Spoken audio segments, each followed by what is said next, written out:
امام مالک کے پاس ایک شخص آیا، کہنے لگا کہ حضرت آپ جو کہتے ہیں کہ ہم لوگوں کے مال کے مصرف سے ان کی آمد کا اندازہ لگا لیتے ہیں، اس کا کیا مطلب؟ حضرت نے فرمایا، ٹھیک ہے تم ایسا کرو کہ یہ میرے پاس درہم ہے، اس کو لے کر شہر میں جاؤ اور جو شخص تمہیں سب سے زیادہ مالدار دکھے اس کو دے دو، اور پھر دیکھو کہ یہ خرچ کہاں کر رہا ہے۔ چنانچہ وہ گیا، اس نے شہر میں دیکھا کہ ایک شخص جا رہا ہے، اس کا لباس بڑا اچھا، اس کا چہرہ بڑا اچھا، ایسے جیسے بڑے شریف کا ہوتا ہے، اور وہ ہاتھ میں تھیلا لیے جا رہا تھا۔ اس نے کہا یہ بندہ واقعی سائل نہیں ہو سکتا۔ اس نے اس کو وہ درہم دے دیا۔ دینے کے بعد وہ اس کے پیچھے لگ گیا۔ اس نے عجیب بات دیکھی کہ وہ بندہ ایک گلی میں مرا اور تھیلا گلی میں پھینک کر ایک دکان کے اندر گیا، وہاں سے سودا خرید کر اپنا گھر لے گیا۔ یہ شخص حیرت سے یہ سارا ماجرا دیکھ رہا تھا، جا کر دروازہ کھٹکھٹایا، وہی شخص باہر آیا تو اس نے کہا میں آپ سے ایک بات معلوم کرنا چاہتا ہوں،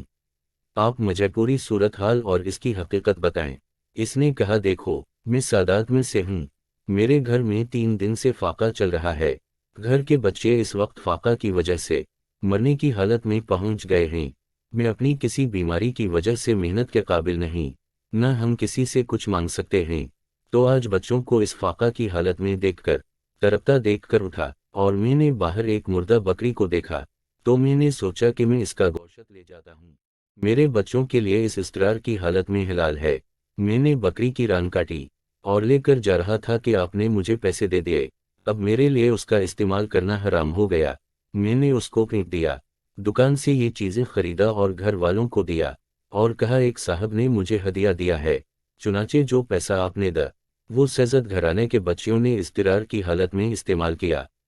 اس پر وہ شخص حیران ہو گیا، آ کر حضرت کو بتایا، حضرت نے فرمایا اب اپنا پیسہ نکال لو اور جس کو سب سے زیادہ محتاج سمجھتے ہو اس کو جا کر دو، پھر دیکھو وہ کیا کرتا ہے۔ چنانچہ وہ پیسہ لے کر نکلا۔ اس نے بازار میں ایک بندے کو دیکھا جو ذرا لنگڑا بھی تھا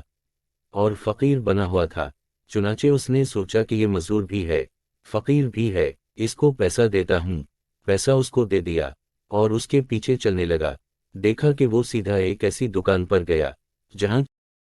تھا، اس لنگڑے نے اسی پیسہ سے کچھ چرس خریدا۔ اس کے بعد وہ لنگڑا نوجوان ایک طوائف کے گھر گیا اور جو پیسہ اس نے دیا تھا اس سے زنا کا مرتکب ہوا۔ اس شخص نے اس سے پوچھا کہ تم نے کیا حرکت کی؟ اس نے کلم کلا بتا دیا۔ اس نے آ کر کہا کہ حضرت آپ نے سچ کہا، میرا پیسہ مشتبہ تھا، میں نے اپنی طرف سے صحیح بندے کو دیا، لیکن اس نے اس کو گناہ کے کاموں میں استعمال کیا، جبکہ آپ کا پیسہ حلال تھا۔ میں نے ظاہر میں ایک ایسے بندے کو دیکھا جو غیر مستحق تھا، مگر اللہ نے آپ کے پیسوں کو اچھی جگہ پہنچا دیا۔ آپ نے فرمایا کہ ہم مال کے مصارف سے مال کی آمد کا اندازہ لگا لیتے ہیں، یہ کدھر سے آ رہا ہے، حلال آ رہا ہے یا حرام آ رہا ہے،